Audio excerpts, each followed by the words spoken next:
अस्सलाम वालेकुम। Fake news buster with Fakhar Durrani में खुश आमदीद। आजकल सुप्रीम कोर्ट के ऊपर जो 1997 का हमला है उस हवाले से काफ़ी सोशल मीडिया के ऊपर बातें हो रही हैं। उनकी जो हमले की वीडियोस थी वो भी बार बार जो पीटीआई के मुख्तलिफ रहनुमा हैं वो भी शेयर करते हैं। तो मैंने सोचा कि इसके ऊपर रिसर्च करके बताया जाए कि इसकी ये जो 1997 का जो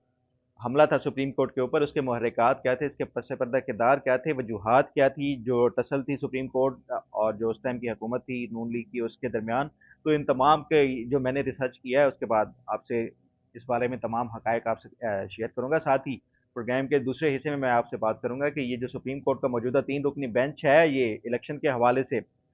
इसकी तरफ से चाहे कोई भी फैसला आ जाए, लेकिन जो मेरी मुख्तलिफ हुकाम से बात हुई है और आज से 3 हफ्ते पहले भी जो मैंने प्रोग्राम किया था कि इलेक्शंस नहीं होंगे किसी भी सूरत पे, वो नहीं क्यों नहीं होंगे सुप्रीम कोर्ट के अहकामात के बावजूद भी, तो उसके ऊपर भी हम बात करेंगे।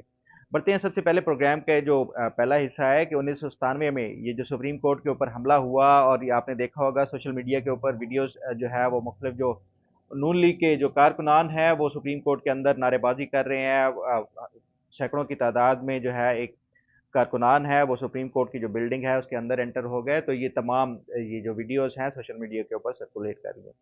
तो मैंने सोचा कि इसके ऊपर बाकायदा रिसर्च करके बताया जाए आपको, जो मेरे नाज़रीन हैं, कि इसकी वजूहात क्या थी। ये सुप्रीम कोर्ट के ऊपर जो अटैक हुआ था ये हुकूमत और उस टाइम के जो चीफ जस्टिस थे सजाद अली शाह साहब, उनके दरमियान बुनियादी तौर पे इख्तलाफात क्या थे, और साथ ही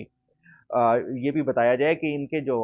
मेन किरदार क्या कौन से थे जिनकी वजह से ये जो सुप्रीम कोर्ट उस टाइम और मुस्लिम लीग नून की जो हुकूमत थी उनके दरमियान जो इख्तलाफात पैदा हुए। तो सबसे पहले बात कर लेते हैं कि ये जो, अगर मैं आपको थोड़ा सा बैकग्राउंड बताऊं कि ये जो मुस्लिम लीग नून की दूसरी हुकूमत आई थी 1997 में, 96 में जो है मोहतरमा बेनज़ीर भुट्टो की नवंबर में हुकूमत ख़त्म की गई थी। उसके बाद सुप्रीम कोर्ट ने जनवरी में अ,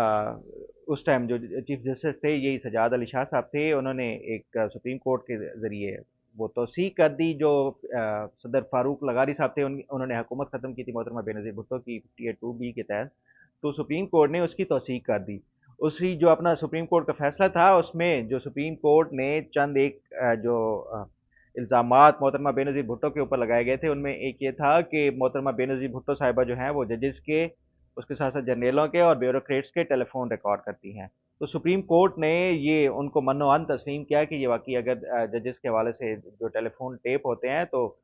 उसके बाद उन्होंने सुप्रीम कोर्ट ने इसको इलीगल भी करार दिया कि आइंदा से कोई भी टेलीफोन टेपिंग हुकूमत करेगी तो उससे पहले कोर्ट से इजाज़त लेगी। तो ये जो एक उसके बाद मोहतरमा बेनज़ीर भुट्टो के बाद जब नवाज शरीफ की हुकूमत आई तो तमाम लोग यही एक्सपेक्ट कर रहे थे कि उनका जो अदालतें हैं उनके साथ अच्छा जो है वो रवैया होगा और आपस में एक अच्छा वर्किंग रिलेशनशिप होगा, लेकिन ऐसा नहीं हुआ। वो क्यों नहीं हुआ, और मैं आपको बताता हूँ कि ये जो बुनियादी वजह क्या बनी, जो जस्टिस सजाद अली शाह साहब थे उस टाइम और उसके साथ साथ जो नून लीग की हुकूमत थी नवाज शरीफ की सरबराही में, उनके दरमियान जो इख्तलाफात की वजह क्या बनी। वाकया कुछ इस तरह है कि चीफ जस्टिस सजाद अली शाह साहब को एक इंटरनेशनल एनजीओ ने इनविटेशन भेजा कि जिद्दा में एक हफ्ते की कॉन्फ्रेंस है, तो आप वहाँ पे वो जो कॉन्फ्रेंस है अटेंड करें। जस्टिस सजाद अली शाह साहब ने ये जो इनविटेशन था वो मंजूर कर लिया, और उसमें जो इनविटेशन के मुताबिक जो जस्टिस सजाद अली शाह साहब को एक इकॉनमी एयर टिकट दिया जाएगा ट्रैवल करने के लिए, और उसके साथ साथ कोई अराउंड $50 जो है वो पर डे उनको वो दिया जाएगा। और उसके साथ साथ $50 के साथ साथ जो एक होटल में जो कमरा है वो भी दिया जाएगा। तो ये तमाम जो सहूलियात एक किसी भी आप फेलोशिप या कोई कॉन्फ्रेंस के हवाले से जाएं तो ये तमाम जो है वो सहूलियात दी जाती हैं। चीफ जस्टिस साहब ने ये मंजूर कर ली और अपनी छुट्टी के हवाले से दरख्वास्त भेजी हुकूमत को, सदर को उस टाइम, क्योंकि सदर ही मंजूरी देते हैं छुट्टी की। तो ये जो दरख्वास्त होती है वो बजरिया लॉ सेक्रेटरी जाती है। तो उस टाइम जो लॉ सेक्रेटरी थे वो जो साबिक अभी चीफ जस्टिस थे साकिब निसार साहब, वो लॉ सेक्रेटरी थे नून लीग की हुकूमत में 1998 में, 97 में। तो ये जो साकिब निसार साहब ने आगे फॉरवर्ड कर दी जो दरख्वास्त थी छुट्टी की सजाद अली शाह साहब की, तो उसमें प्राइम मिनिस्टर की तरफ से एडवाइस दी गई कि ये जो पर्क्स एंड प्रिविलेजेस और उसके साथ जो ट्रैवल एक इकॉनमी क्लास में जो है वो सफ़र करेंगे, चीफ जस्टिस ऑफ पाकिस्तान ये शायान शान नहीं है। तो उन्होंने जो प्राइम मिनिस्टर ने एडवाइस दी कि नेक्स्ट टाइम कोई इस तरह की इनविटेशन हो तो چیف جسٹس ہوں یا کوئی بھی جو ججز حضرات ہیں ان کو چاہیے کہ ایٹ لیسٹ وہ ویل ان ٹائم جو ہے پہلے گورنمنٹ کو انفارم کر دیں، تاکہ ایک تو جو اس طرح کی این جی اوز ہوتی ہیں ان کی سیکیورٹی کلیئرنس اور ان کا بیک گراؤنڈ چیک کیا جائے، اور اس کے ساتھ ساتھ جو مناسب سہولیات کے ساتھ اگر کسی جج کو جانا بھی ہے تو اس کے ساتھ بھیجا جائے۔ بہرحال حکومت نے وہ جو چھٹی کی درخواست تھی وہ منظور کر دی، اور ساتھ ہی انہوں نے جو حکومت کی طرف نواز شریف کی جو حکومت تھی نون لیگ کی، اس کی طرف سے یہ بھی کہا گیا کہ چیف جسٹس جو ہے اپنی ساتھ بیگم کو بھی ساتھ لے جائیں، اور اس کے ساتھ ساتھ ایک سپریم کورٹ کی طرف سے جو senior P R O rank کا یا پبلک ریلیشن آفیسر کا ایک آفیسر بھی ساتھ لے جائیں، تاکہ یہ ایک چیف جسٹس کسی ملک کا چیف جسٹس جا رہا ہے، کوئی عام وہ نہیں ہے۔ تو انہوں نے بزنس کلاس ٹکٹس بھی اور ہوٹل میں بھی جو ساری بکنگ تھی، حکومت پاکستان نے تمام اخراجات برداشت کیے۔ چیف جسٹس صاحب جو ہے وہ ہنسی خوشی چلے گئے جو کانفرنس اٹینڈ کرنے تھی، لیکن اس خوشی خوشی میں جو ہے وہ ایکٹنگ چیف جسٹس مقرر کرنا بھول گئے، یا انہوں نے مقرر جان بوجھ کے نہیں کیا، جو چیف جسٹس تھے سجاد علی شاہ صاحب۔ تو پیچھے سے یہ جب چلے گئے تو پیچھے سے کسی نے جو ہے وہ ریٹ دائر کر دی، پٹیشن دائر کر دی کہ یہ سپریم کورٹ نامکمل ہے، چیف جسٹس صاحب باہر چلے گئے ہیں، انہوں نے کوئی ایکٹنگ چیف جسٹس بھی مقرر نہیں کیا۔ تو یہ واقعی ایک جو ہے ایک لیگل بڑا ڈائلیما تھا اس ٹائم۔ تو حکومت نے اس جو چیف جسٹس کی غیر موجودگی میں ایکٹنگ چیف جسٹس نامزد کر دیا جسٹس اجمل میاں صاحب کو۔ جسٹس اجمل میاں صاحب جب چیف جسٹس ایکٹنگ کے طور پہ انہوں نے وہ کیا، تو سجاد علی شاہ صاحب کو رجسٹرار اس ٹائم کے جو تھے انہوں نے ٹیلی فون کر کے بتا دیا کہ آپ کی غیر موجودگی میں جسٹس اجمل میاں صاحب کو chief justice acting chief justice کا چارج دے دیا گیا۔ سجاد علی شاہ صاحب نے فوراً وہ جو ٹرپ تھا، جو کانفرنس تھی، وہ معطل کر دیا، اور فوراً ہی اگلی جو اویلیبل فلائٹ تھی اس سے واپس پاکستان آ گئے۔ انہوں نے پاکستان آتے ہی جو سب سے پہلا کام کیا کہ جتنے بھی سپریم کورٹ کے اس ٹائم کے ججز تھے ان سب کو چاروں صوبوں میں بھیج دیا، بطور سزا سمجھیں یا جو ایک اپنی ایک وہ اس ٹائم اپنا غصہ جو تھا اس کا اظہار کرنے کے لیے انہوں نے تمام جو ججز تھے ان کو چار صوبوں کی جو رجسٹری ہوتی ہیں، کوئٹہ رجسٹری، کراچی، اس کے ساتھ ساتھ لاہور اور پشاور،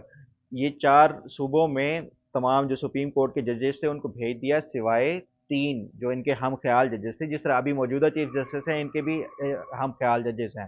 تو وہ ان کے ساتھ تین جو ہم خیال ججز تھے وہ اور چیف جسٹس صاحب یہ اسلام آباد میں رہے، باقی تمام ججز حضرات کو انہوں نے مختلف صوبوں میں بھیج دیا، جس میں جسٹس ارشاد حسن صاحب اور اس کے ساتھ ساتھ جسٹس ناصر اسلم زاہد صاحب کو کوئٹہ رجسٹری بھیجا گیا۔ جو ان کے ساتھ یہاں پہ اسلام آباد میں رہے اس میں ایک تھے جسٹس منیر شیخ صاحب، اس کے ساتھ ساتھ جسٹس عارف چودھری، اور تیسرے جو جسٹس جنیجو۔ یہ چار رکنی جو ہے سپریم کورٹ کے اس وقت کا جو بینچ تھا وہ ہم خیال ججز کہلائے جاتے تھے، جس طرح ابھی جسٹس منیب اختر ہیں، جسٹس اعجاز الحسن ہیں، جسٹس جو مظاہر علی اکبر نقوی ہیں، اور چیف جسٹس صاحب ہیں، یہ چار جو ہے کا ایک جو ہم خیال جو بینچ ہے اسی طرح کا اس ٹائم بھی ایک چار کا ہم خیال بینچ تھا۔ تو یہ جو ہے اس ٹائم انہوں نے فیصلے دینا شروع کر دیے، اور اس کے بعد یہ جو بنیادی وجہ بنی کہ جو ایکٹنگ چیف جسٹس لگایا گیا حکومت کی طرف سے ان کی اجازت کے بغیر، اور وہ بھی چیف جسٹس صاحب اب جان بوجھ کے مقرر نہیں کر کے گئے تھے یا وہ مقرر کرنا بھول گئے تھے، تو یہ ایک بنیادی جو تنازعہ تھا نون لیگ کی اس ٹائم کی حکومت اور جو چیف جسٹس تھے شروع ہوا، اور اس کے بعد بڑھتا گیا، پھر جو آئینی ترامیم کی گئی حکومت کی طرف سے چیف جسٹس نے کینسل کر دی، تو یہ تمام جو یہ بعد میں لاوا جو ہے وہ پھٹتا گیا، اور وہ جو اینڈ نکلا اس کا وہ جو سپریم کورٹ کے اوپر آپ نے ویڈیوز دیکھی ہیں اس کے اوپر نکلا۔ تو یہ میں نے سوچا کہ اس کا جو بیک گراؤنڈ ہے وہ آپ کو بتایا جائے، اور جو